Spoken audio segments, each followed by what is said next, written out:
प्रशासनर दृष्टि आढ़ुआଳରେ बलांगीर जिला पाटनागढ़ मुनि गुंफा स्थानीय लोक माने पहाड़ गुंफारे करुछंती पूजा आराधना मात्र जीवाकू रास्ता और पानीय जलर सुविधा नथिबारु लोक माने भोगुछंती समस्या।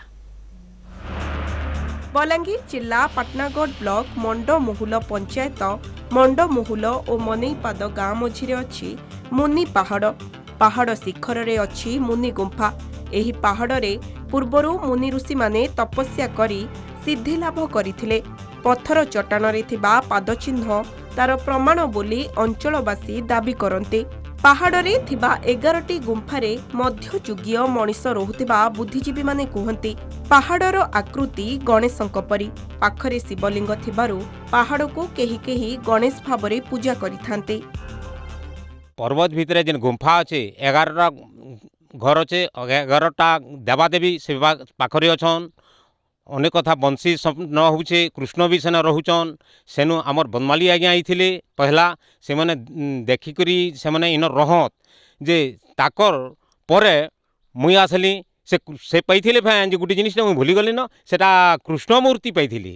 से कृष्ण मूर्ति रु आमको जेते बेला गुरु कहले जे बाबूरे एंता एंता जिनिस मुई पाइछे चलो सेने के आमे रहमा बोले सेनु आमे बनवाली आज्ञा कर संगे इने आमे 1 मास 9 दिन तक तपस्या करथिलु। आर मुनि गुंफारे आसिकरी बुढ़ा माने पूजा बुद्धि इंता करथिल जन आर आमे सुनबा पानो मुनि गुंफार बाहर करी मने पादे भी पाहा जुड़े पड़ी के टांगर सेनु मने पाद हमर हे के आर हमर बाबा जा ठानु करी होतले लोकल हिसाब रे इंता थिला हमर गां लोक खाली जानथुनु जेते बेला हमर हाई स्कूल वाला बनमारे बढ़िया भी न आसले आर सेनु गोटे काणाटे मूर्तिटे पाइले सेनु हमर गां जा लोके बसाले आगो परे इन मुनि ऋषि माने रहुतले आउ जेते बेल के पांडव मानकर से वनवास तथा रामायण रे रामंकर वनवास से कहन तांकर मुख निसृत कथा है समस्तंकर चिन्हा गुड़ाक इन पर अच्छे से कहन आ से मुनि गुंफा पहाड़ उपरे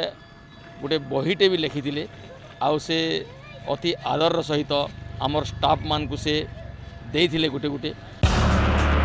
गुंफा को जीवा पाई रास्ता नहीं तथापि लोक माने कष्ट स्वीकार करी जाइथान्ते। गुंफार रहस्य उन्मोचन सहित सबुदिनिया रास्ता पानी विद्युत सहित गुंफा को पर्यटन स्थलीर मान्यता देबा पाई दाबी हेउछि। तेणे पाटनागढ़ वीडियो कहिसंती सरकार को पाखरे लोकंको दाबी जणाइबे।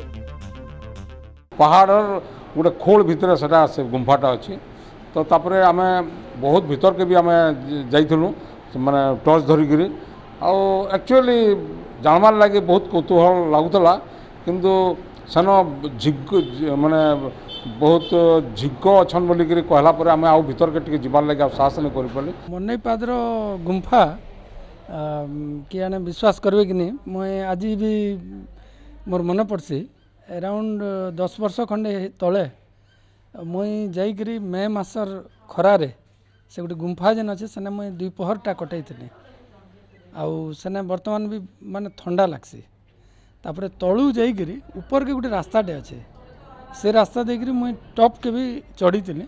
आम टूरिज्म डिपार्टमेंट को अवश्य आम जो डिस्ट्रिक्ट अच्छा टूरिस्ट ऑफिसर ता संगे जोगाजोग करवा एवं फिजिकल विजिट करला परे तांकर व्यूज भी नेबा पड़िबो आउ जदि पब्लिक रो से जो गुंफा जो मंदिर जो मूर्ति अच्छी तापर तांकर जो सद्भावनाटा रही आमे डेफिनेटली किसी सुविधा करिवो जो मान के जो हमर एबे पिकनिक सीजन आसुची जो माने विजिट भी करूचंती तांकर ड्रिंकिंग वाटर फैसिलिटी।